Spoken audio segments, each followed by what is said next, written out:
Hi, I'm Roxanne Vermland, and I'm very excited to share my story with you on BIA-ALCL after getting my breast implants. I was diagnosed with bilateral breast cancer in 2012, needing mastectomies. Yes, I was just like any other patient as they sent me over to see the plastic surgeon for breast implants prior to getting my surgery. It's just protocol when you get breast cancer.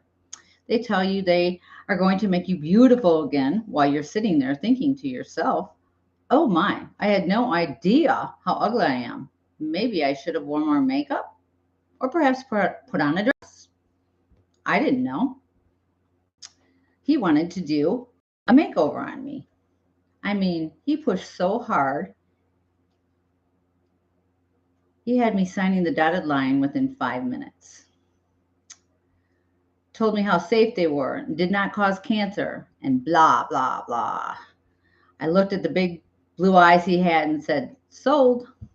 I mean, I was only thinking about losing my breasts, my hair, going through 6 months of chemotherapy. This guy had me feeling like I would look like a model when he was done with me. Who wouldn't do this?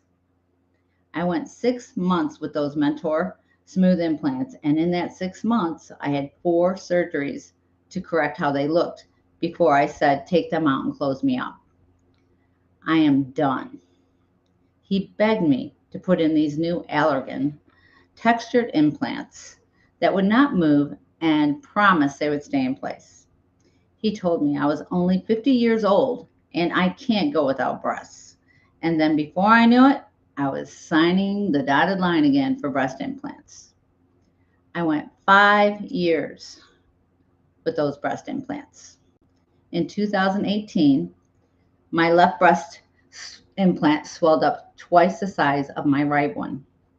I immediately researched the symptoms and called my plastic surgeon.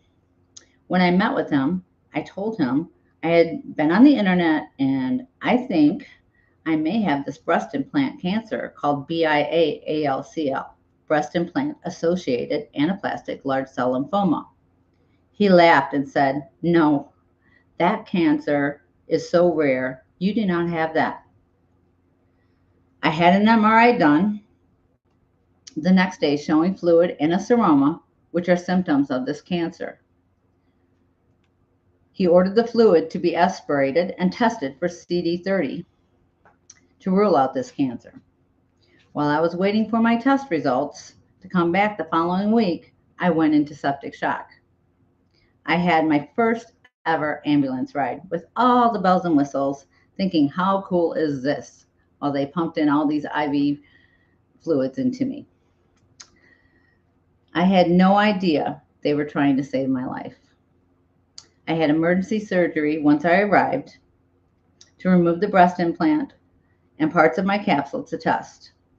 I was in ICU a week fighting for my life. And this is where I found out I was the first person in Illinois to be diagnosed with BIA-ALCL. Do you know not one of my docs, including my oncologist, knew anything about this cancer? I needed to go to Mayo Clinic in Minnesota to have my other breast implant and both capsules removed 2 weeks later. How can an oncologist refer you to a plastic surgeon for breast implants and neither one of them stay updated on the knowledge of the cancers that they give you? Who approves them to have a license in this field? Over 400,000 women get breast implants put in every single year. Why are these patients, especially breast cancer patients, not informed of these risks? And why do you need to do your own research to diagnose and treat yourself?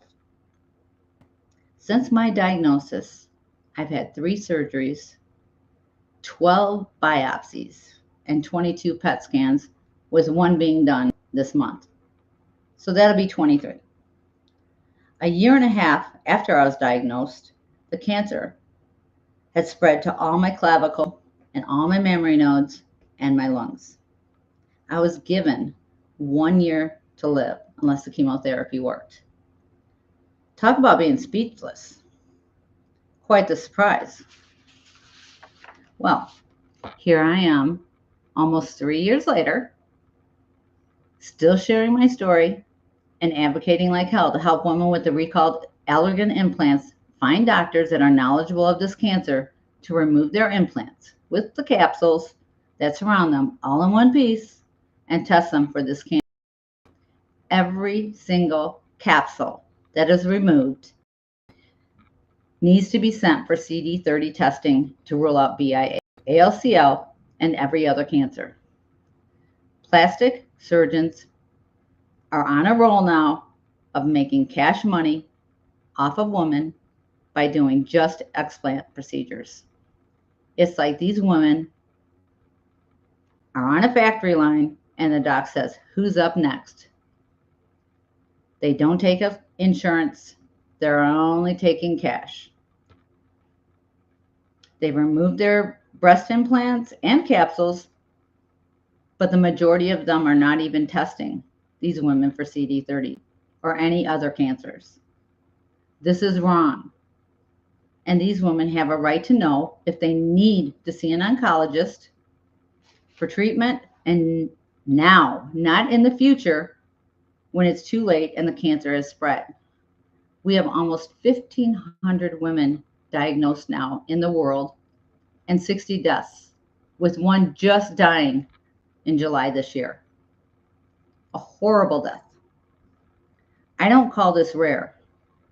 These plastic surgeons knew they were putting toxic medical devices in our body and chose to look the other way. It's time for them to step up, admit their guilt, and start doing the right thing for all of these sick women. Please share this information with your friends, your families, your doctors, anyone you can think of. We need to advocate for ourselves and let anybody having reconstruction know the dangers of breast implants.